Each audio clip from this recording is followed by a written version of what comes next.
Assalamualaikum warahmatullahi wabarakatuh. Perkenalkan, nama saya Eka Noviana Putri, NIM 22202100075. Saya dari kelas C Hukum Ekonomi Syariah. Dalam video ini saya akan menjawab soal ulangan tengah semester mata kuliah penyusunan kontrak bisnis syariah yang diampu oleh Bapak Labib Nubahay MSI. Langsung saja ke soal yang pertama, yaitu sebagai seorang kontrak daftar, hal-hal apa saja yang perlu diperhatikan dalam menyusun sebuah kontrak, terlebih kontrak syariah. Sebagai seorang kontrak daftar, khususnya dalam bidang syariah, ada beberapa hal yang harus diperhatikan saat menyusun kontrak. Yang pertama adalah kepatuhan terhadap prinsip-prinsip syariah. Dalam hukum Islam, transaksi bisnis harus bebas dari unsur riba, gharar atau ketidakjelasan, serta maisir atau perjudian. Jadi, isi kontrak tersebut harus dirancang dengan sangat hati-hati agar tidak mengandung hal-hal yang dilarang tersebut. Yang kedua yaitu, kontrak syariah harus berdasarkan pada akad yang sah menurut syariat, seperti akad murabahah, musyarakah, mudharabah, atau ijarah, tergantung jenis kerjasamanya.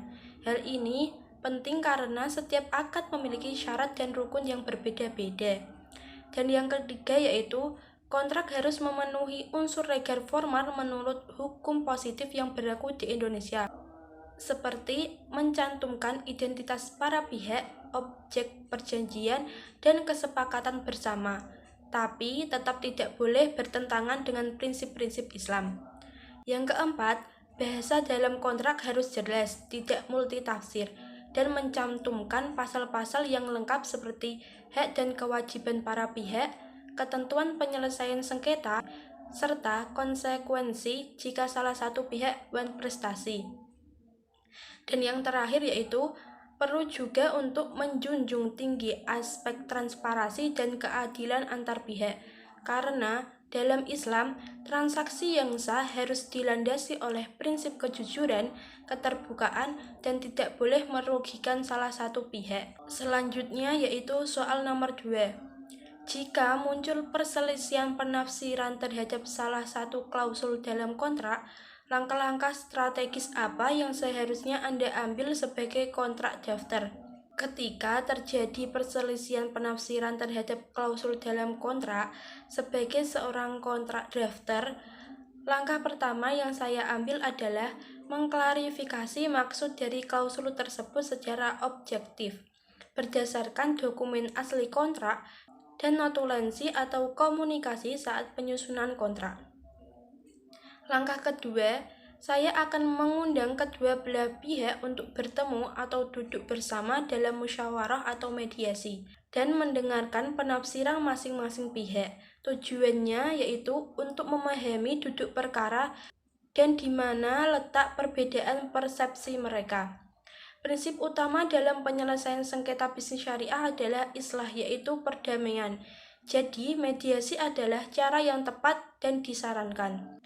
Ketiga, saya akan memberikan penafsiran klausul secara adil berdasarkan maksud semula para pihak saat kontrak dibuat, bukan berdasarkan pendapat pribadi atau kepentingan salah satu pihak, serta merujuk pada kaidah fikih dan hukum perdata yang relevan. Keempat, jika konflik masih berlanjut dan mediasi tidak berhasil, maka saya akan mengarahkan para pihak pada forum penyelesaian sengketa yang telah disepakati dalam kontrak. Apakah itu melalui Basarnas atau arbitrase lain sesuai dengan konteksnya. Dan yang paling penting adalah saya sebagai kontrak daftar harus tetap netral, yaitu menjadi penengah yang profesional dan tidak memihak agar kepercayaan para pihak tetap terjaga. Selanjutnya yaitu soal nomor 3. Apa yang Anda pahami tentang governing law atau choice of law dan choice of forum? Mengapa penting bagi para pihak untuk menyepakati hal tersebut dalam kontrak internasional? Dalam konteks kontrak internasional, governing law atau choice of law adalah ketentuan dalam kontrak yang menentukan hukum negara mana yang berlaku untuk menafsirkan dan mengatur isi kontrak tersebut. Sedangkan choice of forum adalah penentuan lembaga atau pengadilan mana yang akan menyelesaikan sengketa apabila terjadi perselisihan. Hal ini menjadi sangat penting dalam perjanjian internasional karena para pihak berasal dari negara yang berbeda, dan masing-masing negara memiliki sistem hukum yang berbeda-beda pula. Tanpa kesepakatan ini, jika terjadi sengketa, maka akan timbul kebingungan dan perebutan yurisdiksi yang bisa memperpanjang proses penyelesaiannya. Jadi, menyepakati governing law dan choice of forum adalah langkah preventif untuk menghindari konflik hukum dan menjamin bahwa sengketa dapat diselesaikan secara efisien, adil, dan profesional. Demikian jawaban dari saya. Semoga penjelasan saya dapat dipahami dan bermanfaat. Terima kasih atas perhatiannya. Wassalamualaikum warahmatullahi wabarakatuh.